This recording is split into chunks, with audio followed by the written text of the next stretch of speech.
প্রথমত বিয়ের গুরুত্ব, 2 নম্বর বিয়ের ফজিলত, 3 নম্বর বিয়ের বিধান, 4 নম্বর বিয়ের আলোচনাটা কানে আসতে কি কি বিষয়গুলো আমাদের গুরুত্ব দিতে হবে, এই বিষয়টা আমরা আজকে আলোচনা জানলে একটু মন দেন। আশা করি আস্তে আস্তে শুনতে থাকেন। বিষয়গুলা দলিল সহ মনে না থাকলেও কিছু কিছু বিষয় মনে থাকবে।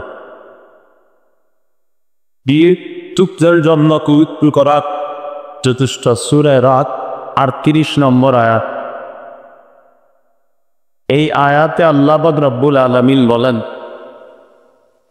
ওয়ালাকাদ আরসালনা রুসুলাম মিন ক্বাবলিকা ওয়া জাআলনা লাহুম আজওয়াজা ওয়া যুররিয়্যা।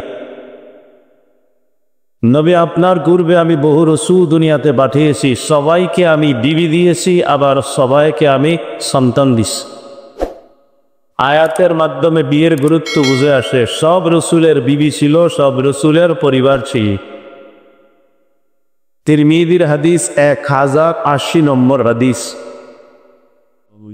রাসূলুল্লাহ সাল্লাল্লাহু আলাইহি ওয়াসাল্লাম বলেন, আরবাউন মিন সুনানিল মুরসালিন, সমস্ত রাসূলের 4টি সুন্নাত মুখস্থ করি। সব রাসূলের কয় সুন্নাত?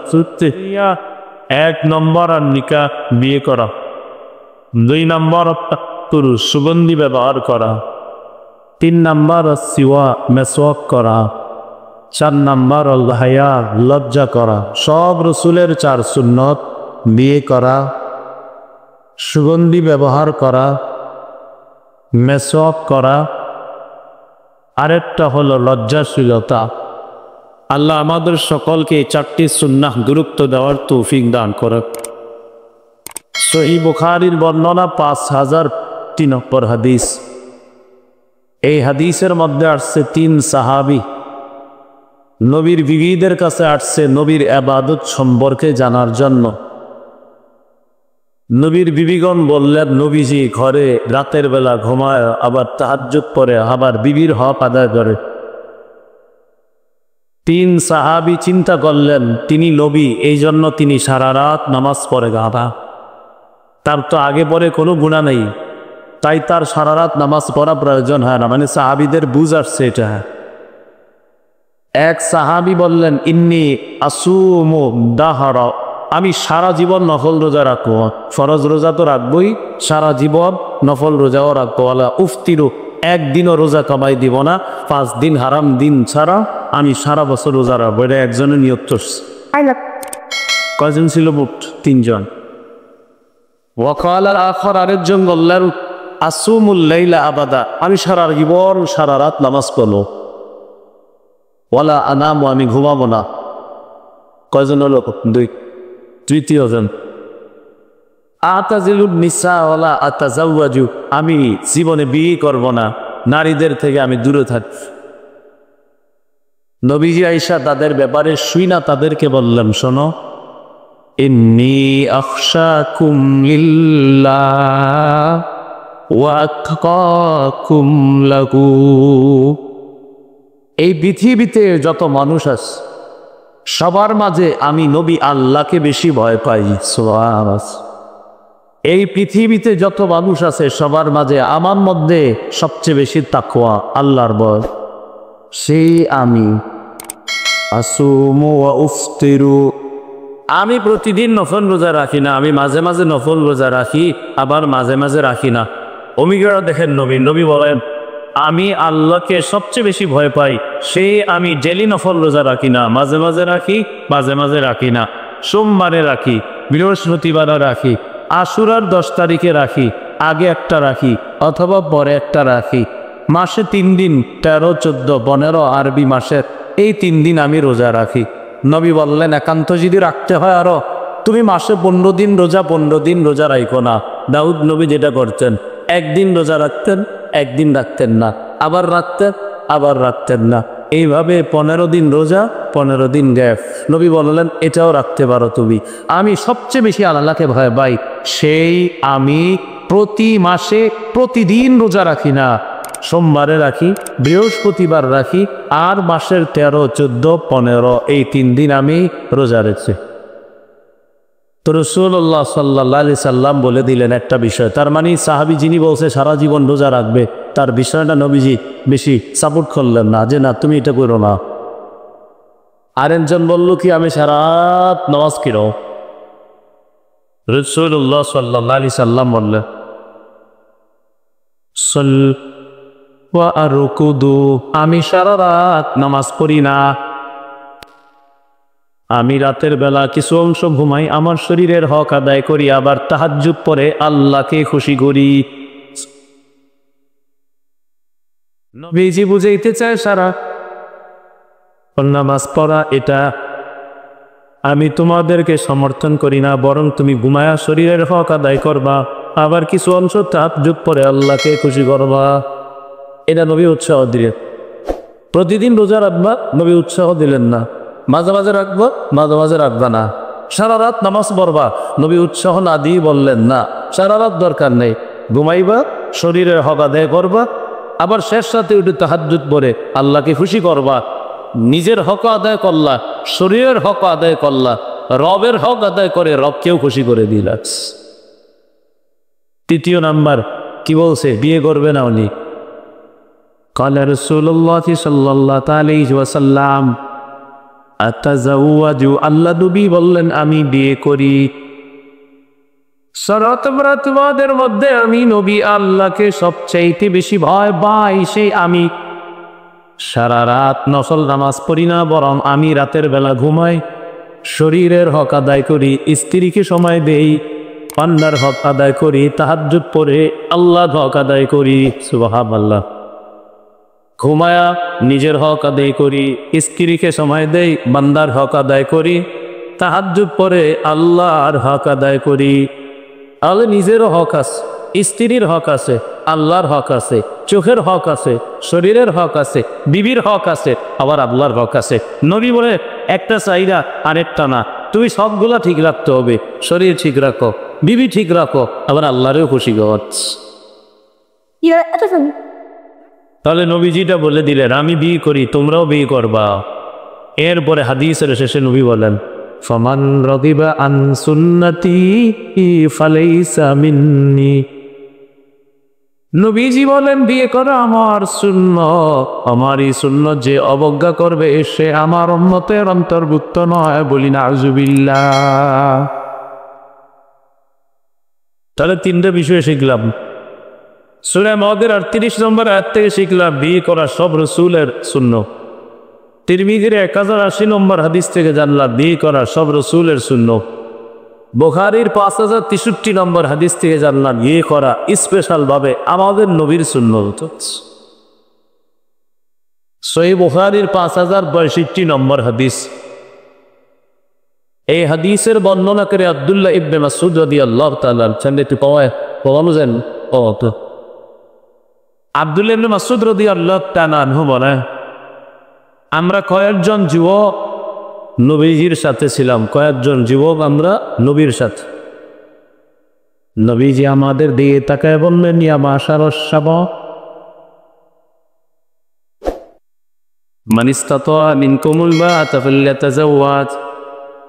নবীজি বলেন হে যুব সম্প্রদায়, তোমাদের মধ্যে যারা বিয়ে করার সামর্থ্য রাখে সে যেন বিয়ে করে নেয়। ফাইন্নাহু আবাদ্দু লিল বাসারি ওয়া আহসানু লিল ফাব। বিয়ে নজর নিচে রাতে আর লজ্জাস্থান হেফাজতে সহায়ক হয়ে যায়। মানুষ ভয়ঙ্কর গুনাহের সূচনা করে নজর দিয়ে, আর ভয়ঙ্কর গুনার করি সমাপ্ত করে লজ্জাস্থান দিয়ে।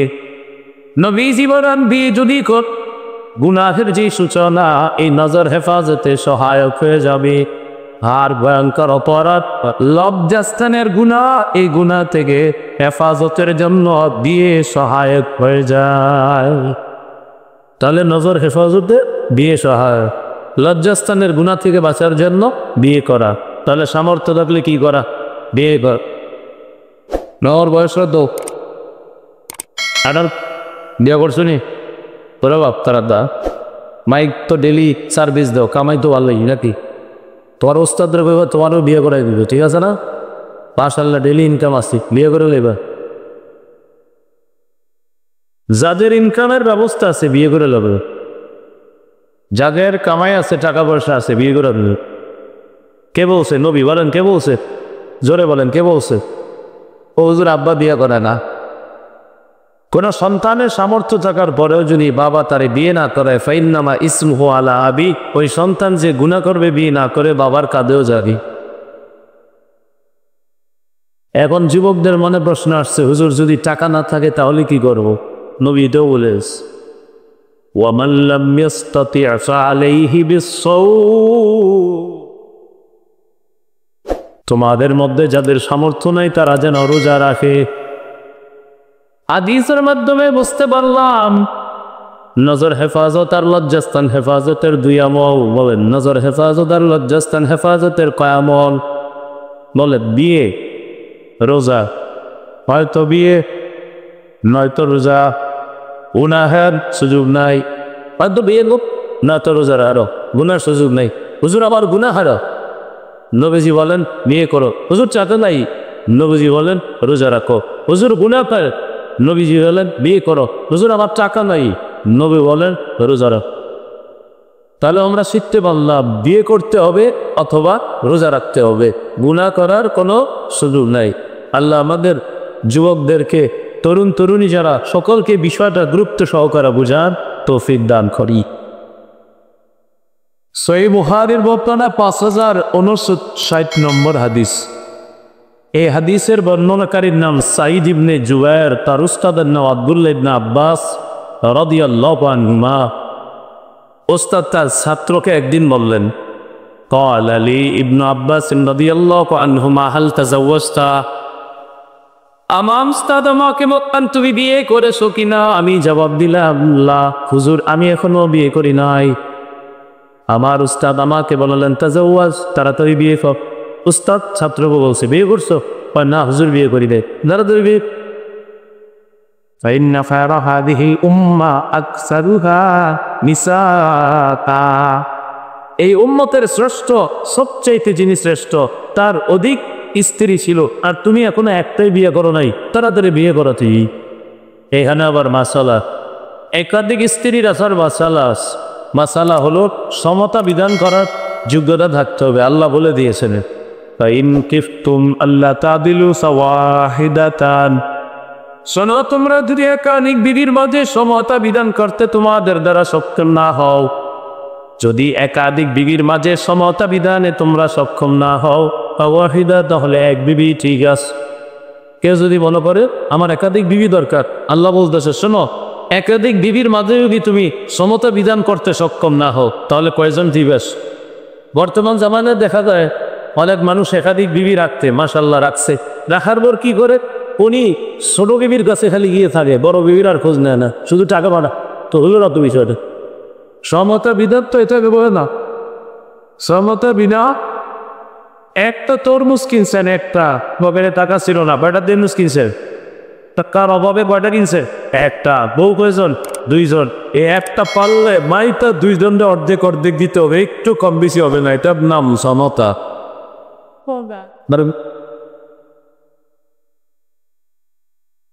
যদি একটি বিবি রাখতো তাহলে সমতা বিধান এ জরুরি বিষয়।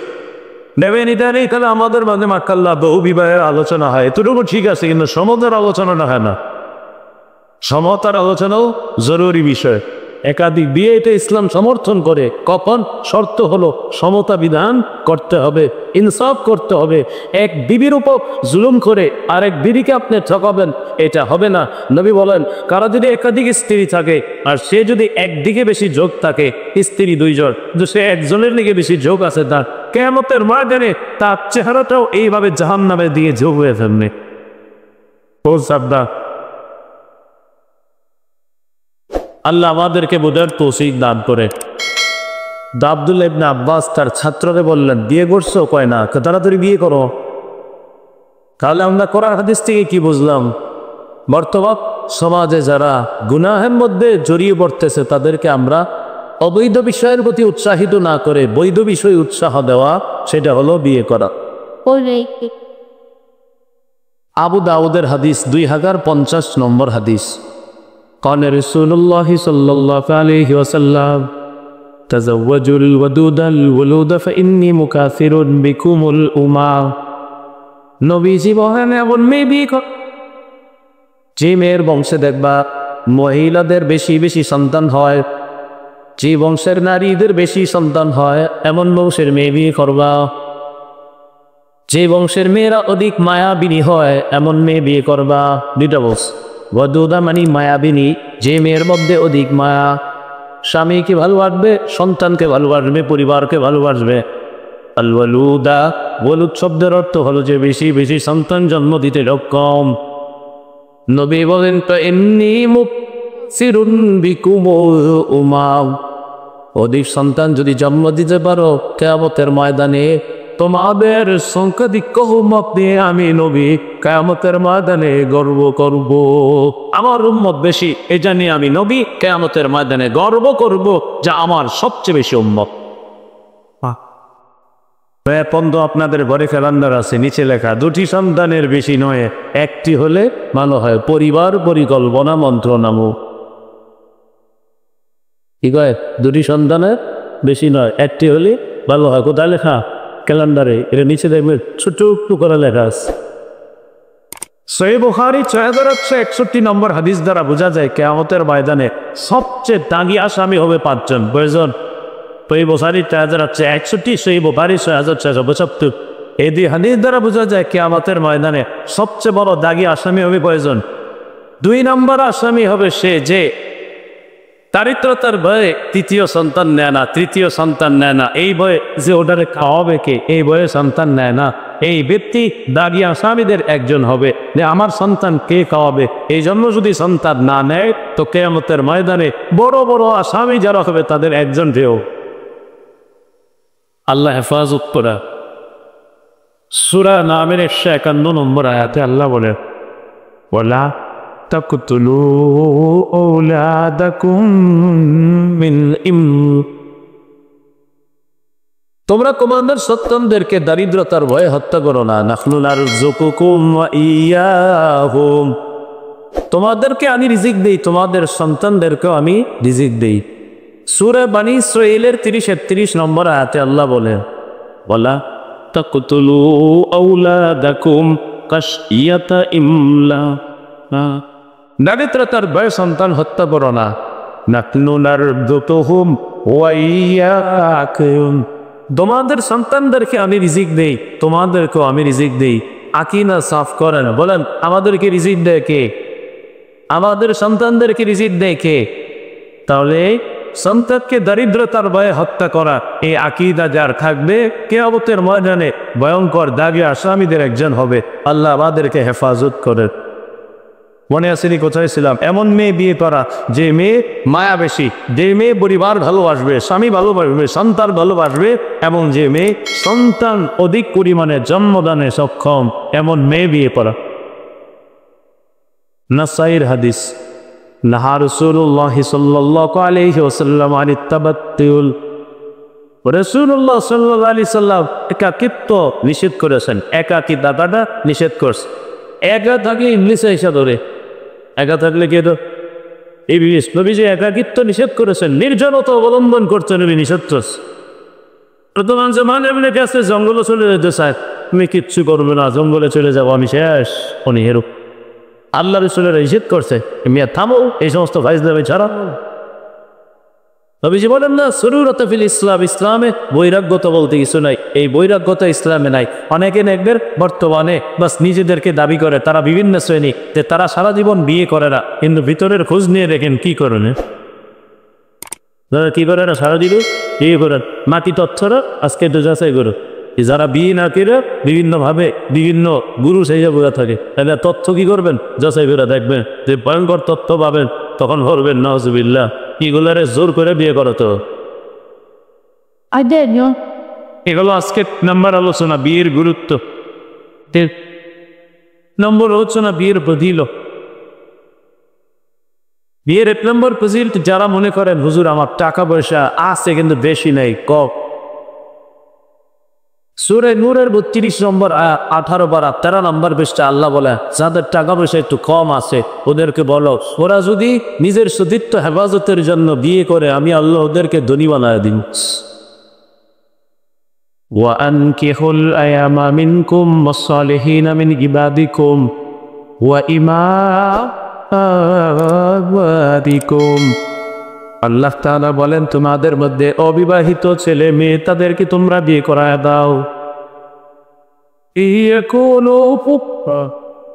আল্লাহ বলেন যদি স্বামী স্ত্রী গরিব হয়, ইউগনিহিল্লাহু মিন ফাদলি, আল্লাহ তাআলা আপন অনুগ্রহে তাদেরকে ধনী বানায়া দিবে। কি বললেন? স্বামী স্ত্রী যদি গরিব হয় আল্লাহ আপন অনুগ্রহে তাদেরকে ধনী বানায়া দিবেন। তাহলে বিয়ের 1 নম্বর ফজিলত ধনী হওয়া। বিয়ের আরেকটা ফজিলত, কেউ যদি আল্লাহর সাথে পুত পবিত্র অবস্থায় সাক্ষাৎ করতে চায় সে যেন বিয়ে করে। আল্লাহর সাথে যদি চান পবিত্র অবস্থায় সাক্ষাৎ করবেন তাহলে আপনি বিয়ে করা। قال رسول الله صلى الله عليه وسلم من أراد أن يطوى طاهرا طهرا فليتزوج। নবীজি বলেন কোন ব্যক্তি যদি আমার সাথে পুত পবিত্র অবস্থায় সাক্ষাৎ করতে চায় এই ব্যক্তি যেন বিয়ে করে। আল্লাহর সাথে পবিত্র অবস্থায় সাক্ষাতের অন্যতম আমল হলো বিয়ে করা। তাহলে দরিদ্রতা দূর করার আমল বিয়ে করা, আল্লাহর সাথে পবিত্র অবস্থায় সাক্ষাতের আমল বিয়ে করা। যে ব্যক্তি বিয়ে করবে আল্লাহ নিজের উপর ওয়াজিব করেছে আমি ওরে সাহায্য করাটা আমার উপর ওয়াজিব করে নিলাম। রাসূলুল্লাহ সাল্লাল্লাহু আলাইহি ওয়াসাল্লাম সালাসাতুন হাক্কুন আলাল্লাহি আউলুহুম। নবীজি বলেন 3 ব্যক্তিকে সাহায্য করা আল্লাহ নিজের উপর ওয়াজিব করে নেয়। 3 ব্যক্তিকে সাহায্য করা আল্লাহ তাআলা নিজের উপর ওয়াজিব করে নেয়। নাম্বার আল মুকাতাবিল্লাযী ইউরিদু লি আদা, ওই চিত্তকৃত হলো যে গোলামটা মনিবকে বলে মনিব এইবারে টাকা পয়সা যদি আপনাকে দেয় আপনি আমাকে মুক্ত করে দিবে। মনিব তাকে বলে তুমি যদি এই পরিমাণ টাকা দিতে পারো তোমাকে মুক্ত করে দিব। এটা বর্তমান যুগে বুঝবেন না, এই মাসালার এত নাম নাই। এটা হলো চুক্তিকৃত গোলাম, এটাকে বলা হয় মুকাতাব। মুকাতাব মানে মনিবের সাথে এমন একটা চুক্তি হয় এই পরিমাণ অর্থ দিলে মনিব তাকে আজাদ করে দিবে। ওই জামানায় আজাদকৃত গোলামের বহুমূল্য হয়ে যেত আজাদ করার পর। তো এই ব্যক্তিরে আল্লাহ সাহায্য করেন যে ঠিক আছে ওর টাকা পয়সার ব্যবস্থা আমি আল্লাহ করে দিব যেন দ্রুত এটা পরিশোধ করে গোলামের জিন্দির থেকে তার গলাটা মুক্ত করতে পারে। 2 নম্বর ওয়াল্লাকিসুল্লাযী ইউরিদুল কেমন এমন ব্যক্তি যে ব্যক্তি বিয়ের মাধ্যমে কুত পবিত্র হতে চায় তাকে সাহায্য করা আল্লাহ তাআলা নিজের উপর ওয়াজিব করে নেয়। বিয়ে করে তো পবিত্র হতে চায় তাকে সাহায্য করা আল্লাহ নিজের উপর ওয়াজিব করে নেয়। 3 নম্বর ওয়াল মুজাহিদু ফি সাবিলিল্লাহ, যে ব্যক্তি আল্লাহর রাস্তায় লড়াই করতে চায় জিহাদের ময়দানে যাইতে চায় এই মুজাহিদের পরিবার পরিজনকে সাহায্য করা আল্লাহ তাআলা নিজের উপর ওয়াজিব করে নেয়। 3 শ্রেণীকে সাহায্য করেন আল্লাহ, এর মধ্যে একজন যে বিয়ে করে নিজের পবিত্র বানাইতে চায় তারা আল্লাহ সাহায্য করা নিজের উপর ওয়াজিব করে না। তাহলে এটাও বিয়ের একটা ফজিলত আমরা জানলাম যে বিয়ে করলে আল্লাহ তাকে সাহায্য করা ওয়াজিব করে দেয়। বিয়ের আরেকটা ফজিলত চলে এটা কি শরীফের হাদিস قال رسول الله صلى الله عليه وسلم إذا تزوج العبد فقد استكمل نصف الدين فليتق الله في النصف الباقي। নবীজি বলেন কোন বান্দা যখন বিয়ে করে সে দিনের অর্ধেক পুরা করে নেয়, বাকি অর্ধেকের ব্যাপারে যেন সে আল্লাহকে ভয় করে। 100 বার দিনের মধ্যে যদি আপনি কাউকে বিয়ে করেন নবী বলে এই ব্যক্তি 50 ভাগ দিন তুরা করে নিছে, বাকি আছে আর 50 ভাগ। এই 50 ভাগের ব্যবহারে যেন সে আল্লাহকে ভয় করে 100 ভাগ দিন তার পালন হয়ে যার। বিয়ে করলে 5 ভাগ অর্ধেক বাস আপনি আল্লাহর ভয় করেন।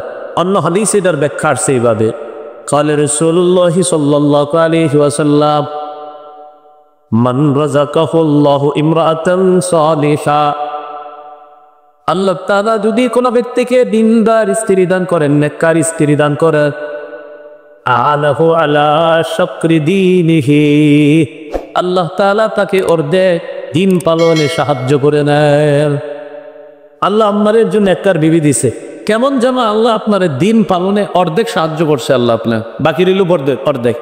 ফাল্যাত্তাকিল্লাহা ফিস শাতরিল বাকি, বাকি অর্ধেকের ব্যাপারে সে যেন আল্লাহকে ভয় করে। তাহলে হাদিস থেকে বুঝলাম দিনদার বিবি আপনার জীবনে আসা মানে দিনের অর্ধেক আল্লাহ আপনাকে সাহায্য করা, বাকি অর্ধেকের ব্যাপারে আল্লাহকে ভয় করা। এ হলো বিয়ের ফজিলত। 3 নাম্বার বিয়ের বিধান। বিয়ে কখনো ফরজ, কখনো ওয়াজিব, কখনো সুন্নতে মুআক্কাদা, কখনো মুবাহ, কখনো হারাম, কখনো মাকরুহে তাহরিমি। 6টা বললাম। 1 নাম্বার বিয়ে করা ফরজ। ভালো করে শুনেন বিধানটা। কোনো ব্যক্তি টাকা পয়সা আছে, বিয়ে করা যথেষ্ট সামর্থ্য আছে, সে যদি বিয়ে না করে নিশ্চিত সে জিনা করবে, তার জন্য বিয়ে করা ফরজ। কোনো ব্যক্তির বিয়ে করার সামর্থ্য আছে এবং টাকা পয়সাও যথেষ্ট আছে, এই মুহূর্তে সে বিয়ে করতেছে না, কিন্তু বিয়ে না করলে সে নিশ্চিত জিনা করবে, তার জন্য বিয়ে করা কি ফরজ। 2 নাম্বার, এক ব্যক্তির বিয়ে করার সামর্থ্য আছে, এই ব্যক্তি যদি বিয়ে না করে তাহলে জিনার আশঙ্কা আছে। প্রথমটা হলো নিশ্চিত জিনা, দ্বিতীয় নাম্বার আলোচনা করতেছে। এক ব্যক্তির টাকা পয়সা আছে, বিয়ে করার সামর্থ্য আছে, সে যদি বিয়ে না করে জিনার আশঙ্কা আছে, তার জন্য বিয়ে করা ওয়াজিব। 1 নম্বর, জিনা নিশ্চিত করার সম্ভাবনা যদি নিশ্চিত করে জিনা করবে তাহলে ফরজ, আর যদি আশঙ্কা থাকে তাহলে ওয়াজিব। 3 নম্বর, এক ব্যক্তির সামর্থ্য আছে, সামর্থ্য থাকার পরেও এই ব্যক্তি যদি বিয়ে না করে, আর বিয়ে না করলে তার দ্বারা জিনা হবে না, কিন্তু অন্যান্য বড় বড় কবিরা গুনাহ হবে, তার জন্য বিয়ে করা সুন্নতে মুআক্কাদা। সুন্নতে মুআক্কাদা এবং আমল যেটা ছেড়ে দিলে গুনাহ, তাহলে ফরজ, ওয়াজিব, সুন্নতে মুআক্কাদা বুঝেন। বিয়ে না করলে জিনা হবে না, কিন্তু অন্যান্য বড় গুনাহ হয়, সারা রাত গুনাহ করতে থাকে মোবাইলে, এরকম গুনাহ হয়, তার জন্য বিয়ে করা সুন্নতে মুআক্কাদা। 4 নাম্বার, এক ব্যক্তির বিয়ে করার সামর্থ্য আছে, বিয়ে না করলে তার দ্বারা বড় বড় কবিরা গুনাহ হবে না, জিনাও হবে না, এমনি লম্বা গুনাহ হতেও পারে, নাও হতে পারে, তার জন্য গুনাহ করা মুবাহ বৈধ, তার জন্য গুনাহ করা বিয়ে করা, তার জন্য বিয়ে করা মুবাহ বৈধ। কোনো ব্যক্তির সামর্থ্য আছে, বিয়ে না করলেও তার দ্বারা জিনা হবে না, বড় বড় গুনাহ হবে না, এই ব্যক্তির জন্য বিয়ে করা মুবাহ বা বৈধ। 5 নাম্বার, কোনো ব্যক্তি বিয়ে করলে বউ পিটাবে, তার নিয়ত হলো তোরই বিয়ে করি, তোর বাপে আবার বহুত জ্বালাইছে, খালি বিয়েটা করে নাও, তোরা এনে খালি পিড়াও, এর জন্য বিয়ে করা আরাম, বুঝলে? এর জন্য বিয়ে করা তুই আরাম। কেউ যদি এই নিয়তে বিয়ে করে যে ওরে ফেলে এনে পিড়াবো, বিয়ে করা হারাম। 6 নাম্বার, কেউ যদি এই নিয়তে বিয়ে করে যে এর বিয়ে করার পরে ওর উপরে জুলুম হওয়ার সম্ভাবনা। 5 নাম্বারটা হলো নিশ্চিত জুলুম করবে বিবিরে, তার জন্য বিয়ে করা হারাম। 6 নাম্বার, বিবির উপর জুলুমের সম্ভাবনা আছে, ওর জন্য বিয়ে করা মাকরুহে তাহরিমি। বিয়ে করা কি মাকরুহে হারাম। আল্লাহ রাব্বুল বিধান আছে, 6টা মূল বিধান বললাম, ফরজ, ওয়াজিব, সুন্নতে মুআক্কাদা, মুবাহ, হারাম, মাকরুহে তাহরিম। এগুলো 3 নাম্বার আলোচনা। 4, বিয়ের পূর্বে করণীয় কিছু গুরুত্বপূর্ণ বিষয়, এগুলো একটু মন দিয়ে শোনেন। বিয়ের পূর্বে করণীয় বিষয়। 1 নাম্বার, বিশুদ্ধ নিয়ত করা। বলেন সবাই কি করা? আপনি যে বিয়ে করবেন নিয়তটা পাকাপোক্ত করে। কেন বিয়ে করবে, কেন বিয়ে করবে এটা নিয়ত করে। এখানে যারা বিয়ে করেন নাই যদি বলি কেন বিয়ে করবেন, জবাব দিতে পারবেন কেউ যে হুজুর এই কারণে? হ্যাঁ, বিয়ে কেন করা করে বলেন তো, একজন বলেন তো কি নিয়ত হইতে পারে, সাহস করে বলেন। মাশাআল্লাহ, বিয়ে করার পূর্বে নিয়োগ করবেন। সুন্দর কথা বলছে যে আমার চরিত্র হেফাজত করব, গুনাহ থেকে বাঁচাবো, এটা একটা সুন্দর নিয়োগ। তাহলে এরকম নিয়োগ থাকতে হবে যে আমি বিয়ে করার মূল নিয়ত গুনাহ থেকে বাঁচা। বিয়ের প্রথম নিয়ত কি হবে? গুনাহ থেকে বাঁচা। এটা হলো 1 নাম্বার ফাস। সহিহ মুসলিমের হাদিস 2219 নম্বর হাদিস। এই হাদিসের মধ্যে আছে সাহাবায়ে কেরাম রাসূল সাল্লাল্লাহু আলাইহি সাল্লামের কাছে বললেন, ইয়া রাসূলুল্লাহ, যাহাবা আহলুদ দুসুরি বিল উজুরি ইয়া রাসূলুল্লাহ।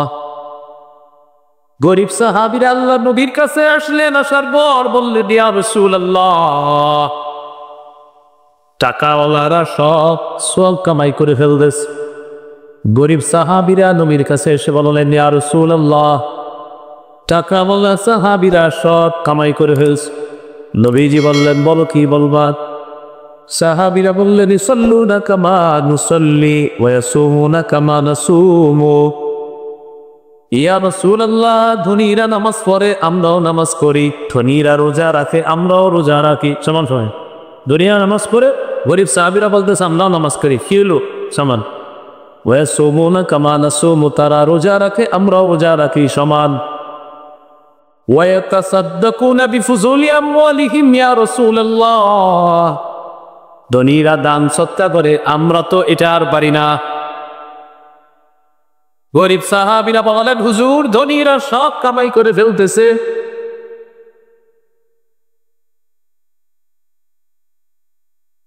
সাহাবীরা বললেন, হুজুর ধনীরা সব কামাই করে ফেলতেছে। ধনীরা নামাজ পড়ে, আমরাও নামাজ পড়ি, ধনীরা রোজা রাখে, আমরাও রোজা রাখি। কথাটা বুঝেন কিন্তু হাদিসটা বুঝতো, ধনীরা রোজা রাখে আমরাও রোজা রাখি, বুঝলেন? সমান সমান। বলেন দুইটা কি? ধনীরা নামাজ পড়ে, আমরাও নামাজ পড়ি, কি হলো? এবার বলেন ওয়ায়াতাসাদ্দাকুনা বিআমওয়ালিহিম, ধনীরা সম্পদ সদকা করে এগিয়ে যায়, ঠিক না? তাহলে আপনাদেরকে যদি প্রশ্ন করি যে গরিবরা নবীর কাছে আইসা বলছে, হুজুর ধনীদের সব বেশি হয়ে গেছে, তো নবী বললেন কিভাবে? বলতেছে, হুজুর আমরা নামাজ পড়ি, ওরাও নামাজ পড়ে, তো ঠিক আছে, তো তারা রোজা রাখে আমরাও রোজা রাখি, সব ঠিকই তো আছে। ওয়ায়াতাসাদ্দাকুনা বিফুজুলি আমওয়ালিহিম, হুজুর তারা সম্পদ সদকা কইরা বেশি সওয়াব কামাই করে, এটা তো আমরা পারি না। ফাকাল রাসূলুল্লাহ সাল্লাল্লাহু আলাইহি ওয়াসাল্লাম, নবীজি তাদেরকে বললেন, আওয়ালাইসা ক্বাদ জাআলাল্লাহু লাকুম মা তাসাদ্দাকুনা বিহি, আমি কি তোমাদেরকে এমন বিষয় বলবো না, আল্লাহ তাআলা এমন কিছু বিষয় তোমাদেরকে দিয়ে দিয়েছেন যেই বিষয়গুলা আমল করার মাধ্যমে তোমরা সৎকার সওয়াব কামাই করতে পারবা।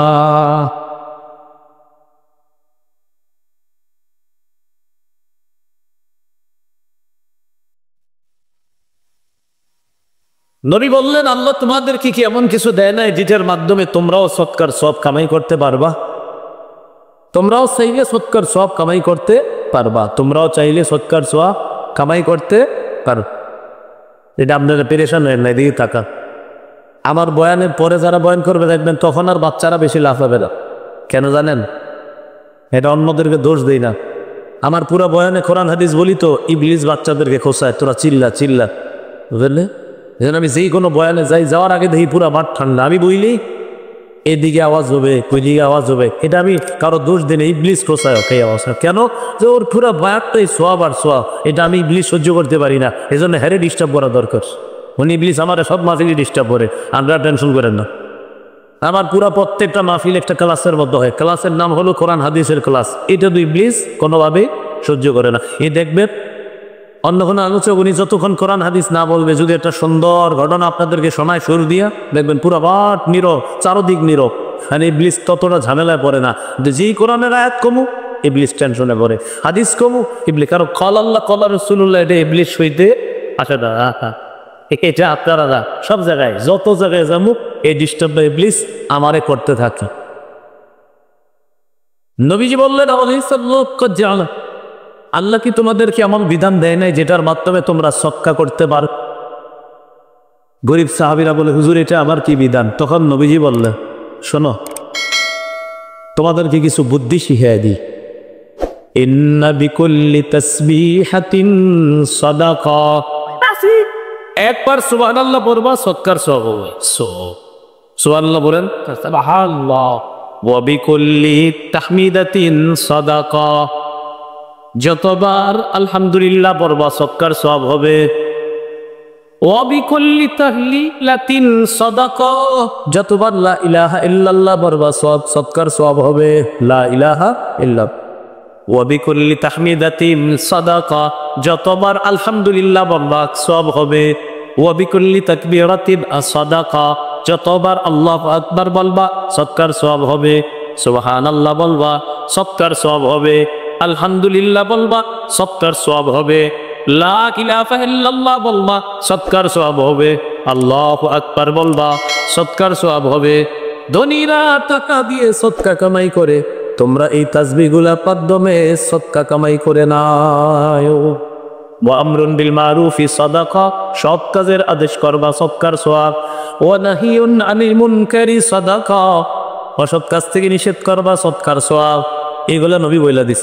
ধনী সাহাবীরা, এটাই হাদিসে নাই, অন্য হাদিসে আছে, ধনী সাহাবীরা দেখে কি গরিবরা নামাজের পরে কি জানি আমল করে না, ধনীরা ফলো করছে। ধনী সাহাবীরা কি করছে এটা কৌশলে তাদের কাছ থেকে জেনে নিছে, আচ্ছা এরা কি বদল। তো ধনীরা জেনে নিছে যে এরা নবীজির কাছ থেকে জেনে নিছে আপনারা যে সদকা করে সব কামাই করেন, এখন এরা নবীর কাছে এমন আমল জেনে নিছে যে আমল ওরা টাকা না দিয়েও সৎকার সব কম। ধনীরা বললেন আরে মিয়া কক কি আমল, আমল তো আর লুকাইতে হয় না। তো ধনীদেরকে বলে দিছে সুবহানাল্লাহ আলহামদুলিল্লাহ। এখন ধনীরাও নামাজের পরে এ আমল শুরু করছে, তাহলে আবার কি হয়ে গেল, আগায়া গেল। গরিবরা নবীজির কাছে এসে হুজুর এরা তো জাইনে ফেলছে বিষয়টা। নবীজি বলেন যালিকা ফাদলুল্লাহি ইউতিহি মাইয়াশা, এটা আল্লাহর অনুগ্রহ, আল্লাহ যাকে ইচ্ছা তাকে দান করেন। আমি আর কিছু বলতে পারবো না। নবীজি বলতেছে দেখো ওরা কৌশলে যাই না ফেলছে তোমাদের এবাদত, আর এবাদত তো লুকান যায় না। এখন তোমরা কয়েকদিন সৎকার সব কামাই কইরা তাদের সমান হয়ে গেছিলা, এখন তারা আবার তোমাদের আমল শুরু কইরা আবার তারা আগে বাইরে গেছে। এটা আল্লাহর অনুগ্রহ, আল্লাহ বান্দাদের মধ্যে যারে পছন্দ করে এই অনুগ্রহ আল্লাহ দান করে। আমি কিন্তু মূল জায়গায় আসি নাই। বলেন তো কি বিয়ে করার প্রথম কি কাজ, নিয়ত বিশুদ্ধ করা। এবার নবী কি বলেন, ওয়াফি বুদঈ আহাদিকুম সাদাকা, তোমাদের শরীরে প্রত্যেকটা অঙ্গের মধ্যে সদকা আছে। নবীজি বলেন তোমাদের স্ত্রী, এই স্ত্রীর কাছে যাওয়াটাও তোমাদের জন্য সাদাকা। সাহাবীরা বললেন আয়াতি আহাদুনা শাহওয়াতাহু ফাহাল্লাহু আলাইহি মিন আজরিন ইয়া রাসূলুল্লাহ। সাহাবীরা প্রশ্ন করলেন ইয়া রাসূলুল্লাহ, আমাদেরকে যদি তার বিবির কাছে যায়, যাওয়ার পর সে যদি বৈধ পন্থায় তার যৌবনটা ব্যয় করে, বৈধ পন্থায় যদি তার যৌবন ব্যয় করে, কথা বুঝছেন, গুরুত্বপূর্ণ অংশ। ইয়া রাসূলুল্লাহ, কেউ যদি তার বিবির কাছে গিয়ে বৈধ পন্থায় যৌবন ব্যয় করে, হুজুর তার কি সদকা হবে? নবীজি জবাবটা বড় চমৎকার ভাবে দিলেন। নবীজি বলেন রাআইতুম লাউ ওয়াদাহা ফি হক ফাহাল আলাইহা বিজরুন, শোনো তোমরা কেউ যদি তা লজ্জাস্থানটা অবৈধ কাজে ব্যয় করতো তার গুনাহ হইতো কিনা? জবাব দেন আপনারা, গুনাহ হইতো কিনা? সাহাবীদেরকে নবী বললেন কেউ যদি তার লজ্জাস্থান হারাম জায়গায় রাখলে গুনাহ, অতএব লজ্জাস্থান যদি হালাল ভাবে সে ব্যয় করে, হারাম জায়গায় রাখলে যেহেতু গুনাহ হয়, হালাল জায়গায় রাখলে অবশ্যই আল্লাহ সৎকার সওয়াব দিয়ে দেয়। দেখছেন নবী কি শিখাইলো, নবীজি টেকনিক শিখাইলো। বলো তোমরা আমারে, হারাম জায়গায় যদি কেউ তার শরীরের অঙ্গ ব্যবহার করে সওয়াব হবে না গুনাহ হবে? তো নবী বললেন তার শরীরে একটা গুরুত্বপূর্ণ অঙ্গ, এটা যদি তার যৌবনটা সে হালাল জায়গায় ব্যয় করে, নবী বলেন অবশ্যই আল্লাহ তাকে সওয়াব দান করুক। তাহলে নিয়ত শুদ্ধ করা। তাহলে কি শিখলাম?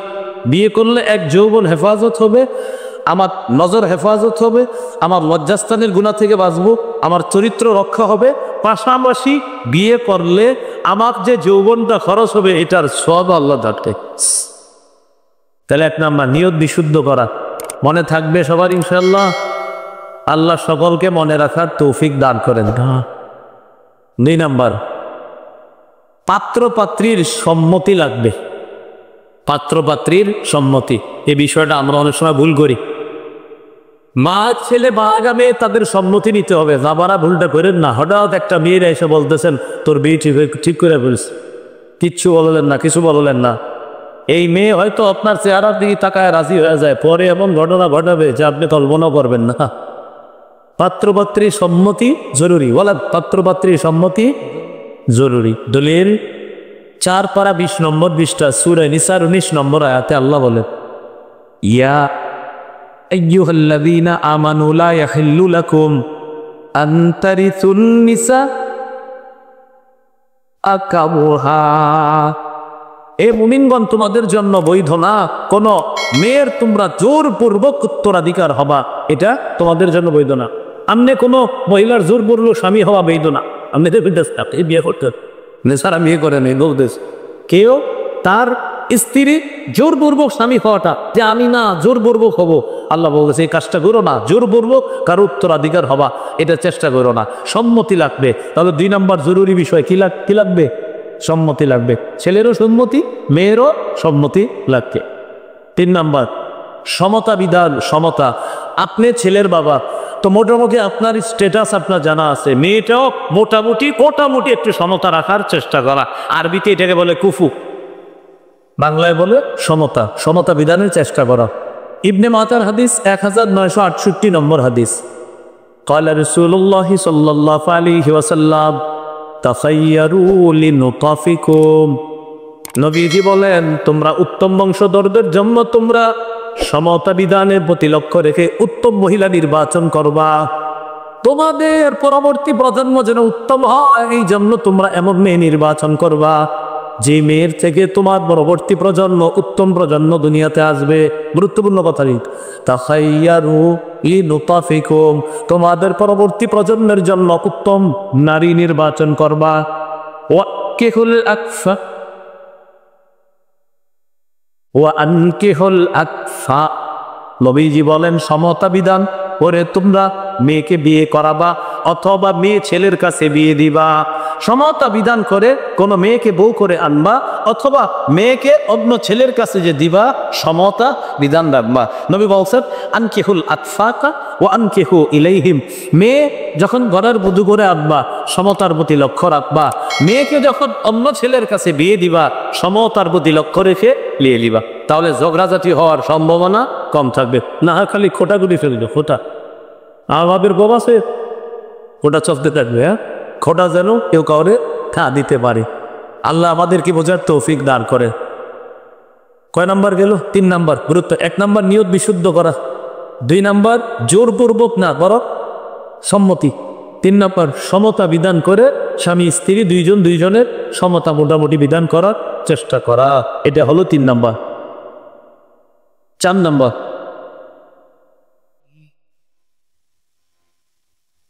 পাত্র পাত্রীর দেখা। তাই কি শুনেন, পাত্র পাত্রী দুইজনকে দেখবে, পাত্র পাত্রী তারা তাদেরকে দেখবে, এটাও গুরুত্ব দিতে হবে। সূরা নিসার 3 নম্বর আয়াতে আল্লাহ বলো, ফানকিহু মা ক্বাবালাকুম মিনান নিসা। নারীদের মধ্যে যাদেরকে তোমাদের পছন্দ হবে তাকে বিয়ে করবা। তুমি যে মেয়েটাকে দেখার পর তোমার পছন্দ হবে, বিয়ের জন্য যে মেয়েটাকে দেখবা, যদি পছন্দ হয় তখন আল্লাহ বলেন তখন বিয়ে করবা। তাহলে পছন্দ হওয়া জরুরি, পাত্রীকে দেখাতে হবে। কিন্তু বর্তমান যুগের পাত্ররাও নির্লজ্জ পাত্র। কি কয় জানেননি? আমার পছন্দ হইল না হলে না, আমার দুলাভাই যদি পছন্দ করে ঠিক আছে পাবেন। এই আপনার এই সমাজেও বোঝেন পাবেন। আপনারা বলবে কি জানেন, ইতালি থেকে আবার দুলাভাই উনি হা বললে হা। কেমন নির্লজ্জ আর কেমন ব্যয়। আবার দুলাভাই কেমন জানেননি, বর্তমানের উনি শ্বশুর বাড়িতে রাগ করে আসে না। কেন? শালার বউ কেন তারে চা বানায়া দেয় নেই, এজন্য দুলাভাই রাগ করে আসে না। খাল্লি বাল্লি আপনার মতো দুলাভাই এই সমাজে দরকার নেই। খোঁজ নিন, দুলাভাই অনেক সময় রাগ করে আসে না শ্বশুর বাড়িতে। কেন? ওই শ্যালকে স্ত্রী তাকে চা বানায়া দেয় নাই বা তার সামনে আসে নাই। আমার এই কারণে ওই দুলাভাইয়ের যে শাশুড়ি আছে উনিও রাগ করে রয়েছে। এই শাশুড়িও সমাজের জন্য বোঝা, এটা অসুস্থ শাশুড়ি। একদিকে দুলাভাই এই, আর এদিকে যেহেতু শাশুড়ির মেয়ে আবার ওই দুলাভাইয়ের বউ, এই জন্য শাশুড়িও বলে একটু সামাজিকতা রক্ষার্থে হের সামনে গেলে কি হয়। এটার নাম সামাজিকতা না, এটার নাম অশ্লীলতা, এটার নাম বেহায়াপনা, এটার নাম চার সত্যান তৈরির নির্লক্ষা। এই জন্য সামাজিকতা নাম দিয়েছে সামাজিকতা। ভাই আপনারা বুঝতেছেন তো কথাগুলা? আল্লাহ আমাদেরকে হেফাজত করে। তাহলে মেয়ে দেখতে হবে, কি করতে হবে? মেয়ে দেখতে হবে, পাত্রী দেখে পছন্দ করে বিয়ে করবে। তিরমিজির হাদিস 1171 নম্বর হাদিস। قال رسول الله صلى الله عليه وسلم, রাসূলুল্লাহ সাল্লাল্লাহু আলাইহি সাল্লাম বলেন, যখন তোমরা পাত্র পাত্রী দেখবা, দেখার সময় নির্জনে দুইজনকে বসাবা না। আগে বুঝেন, পাত্র পাত্রীকে নির্জনে সাক্ষাৎ করতে দেওয়া যাবে না। পাত্রী দেখার নাম করে পার্কে ঘুরতে নেওয়া যাবে না, রেস্টুরেন্টে সাক্ষাৎ করারও যাবে না। পাত্রী দেখার নাম করে তাদেরকে নির্জনে সাক্ষাৎ করতে দেওয়া যাবে না। পাত্রীর সাথে মাহরাম থাকবে, পাত্রের সাথেও মাহরাম থাকবে, তাদের উপস্থিতিতে পাত্র পাত্রীকে দেখবে। হ্যাঁ, তিরমিজির 1171 নম্বর হাদিস। قال رسول الله صلى الله عليه وسلم, لا يخلون رجل بامرأة إلا كان ثالثهما الشيطان। রাসূলুল্লাহ সাল্লাল্লাহু আলাইহি সাল্লাম বলেন, তোমাদের কেউ যখন কোন নারীর সাথে নির্জনে মিলিত হয়, তাদের মধ্যে তৃতীয় জন থাকে শয়তান। তাহলে তৃতীয় জন কি থাকে? শয়তান। সহিহ বুখারী 3006 নম্বর হাদিস। قال رسول الله صلى الله عليه وسلم, লা ইয়াখলুওয়ান্না রাজুলুন বিইমরাআ, নবীজি বলেন কোন পুরুষ যেন কোন নারীর সাথে নির্জনে সাক্ষাৎ না করে। তাহলে এক হাদিসে জানলাম নির্জনে সাক্ষাৎ,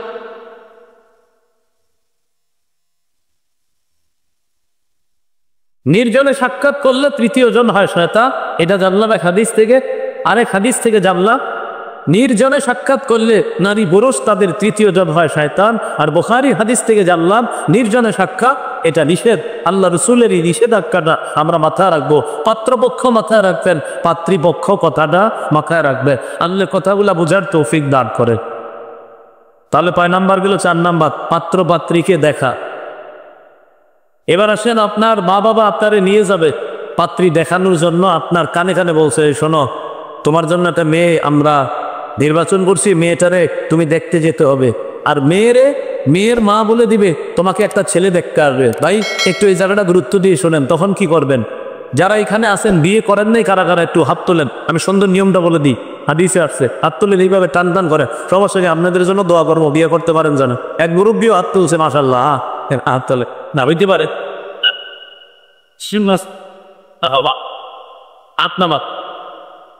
বিয়ের কথা কানে আসলে 4 কাজ। সবাই বলেন, অভিভাবকরাও বলেন, সন্তানরে শিখাবেন বিয়ের কথা প্রথম সন্তানের কানে আসলে, ছেলে হোক মেয়ে হোক, উভয়ের কয় কাজ? 4 কাজ। 4। সহিহ ইবনে হিব্বান হাদিসের কিতাব 4040 নম্বর হাদিস। রাসূলুল্লাহ সাল্লাল্লাহু আলাইহি সাল্লাম বলেন উক্তুমিল খিতবা, বিয়ের কথা কানে আসলে এই প্রস্তাবটা প্রথমে গোপন রাখবা। 1 গোপন রাখা, বান্ধবীদেরকে মেয়ে বলবে না, ছেলেও তার বন্ধুদেরকে কিচ্ছু বলবে না। তাহলে 1 নাম্বার গোপন রাখবেন, কিচ্ছু বলবেন না। ইদারিং ছেলেরা ফেসবুকে স্ট্যাটাস দেয়, বন্ধুরা কে কোত্থেকে দেখছো আমাকে তোমরা কমেন্ট সেকশনে জানাও, আমি নতুন জীবনে পা বাড়াচ্ছি। তোমরা যারা মেরিড লাইফে আছো আমাকে একটু পরামর্শ দাও, আমি কিভাবে এগোতে পারি বিষয়টা নিয়ে। না, আপনি এটা করেন না, নবীজি বলছে গোপন রাখো। এটা 1 নাম্বার। 2 নাম্বার সুন্দরভাবে উজু করো। হলে 1 গোপন, 2 উজু করেন, 3 অসল্লি মা কাতাবাল্লাহু লাক, আল্লাহ যতটুকু সামর্থ্য দেয় নামাজ করো। 2 রাকাত, 4 রাকাত, 6 রাকাত, 8 রাকাত, 10 রাকাত। নামাজ করার পর 4 নাম্বার আল্লাহর কাছে দোয়া করবেন, আল্লাহুম্মা ইন্নাকা তাকদিরু ওয়ালা আকদিরু ওয়া তা'লামু ওয়ালা আ'লামু ওয়া আনতা আল্লামুল গুয়ুব। আল্লাহ আপনি সক্ষম, আমি অক্ষম, আপনি জানেন, আমি জানি না, আপনি অদৃশ্যের সব খবর রাখেন। আল্লাহ আমার আব্বা আম্মা আমার জন্য একটা মেয়েকে চিন্তা করেছে মাত্র। আল্লাহ এই মেয়েটা যদি আমার জন্য সত্যিকার অর্থে যদি কল্যাণকর হয়, তাহলে এই মেয়েটাকে আমার বধূ হিসাবে আপনি ব্যবস্থা করে দেন। আর যদি এই মেয়েটা আমার জন্য কল্যাণকর না হয়, এই মেয়ে ছাড়া অন্য যেই মেয়ে আমার জন্য কল্যাণকর হবে, ওই মেয়েটাকে আমার জন্য আপনি বিবি হিসাবে ব্যবস্থা করে এই মেয়েটা সসম্মানে আমার জীবন থেকে দূরে সরায় দেন। এটা ছেলের দোয়া। মেয়ের কানে মেয়ের মা অথবা মেয়ের বোনেরা যে কথাটা কানে দেওয়ার পরে মেয়েরও 4 কাজ। 1 মেয়েও তার বান্ধবীকে বলবে না, মাদ্রাসার শিক্ষিকাও বলবে না, ম্যাডামকে বলবে না, টিচার কাউকে বলবে না। মেয়ে 1 নাম্বার গোপন রাখবে। 2 নাম্বার উজু করবে। 3 নাম্বার নামাজ পড়বে। 4 নাম্বার মেয়েও আল্লাহকে বলবে, আল্লাহ আপনি সক্ষম, আমি অক্ষম, আপনি জানেন, আমি জানি না।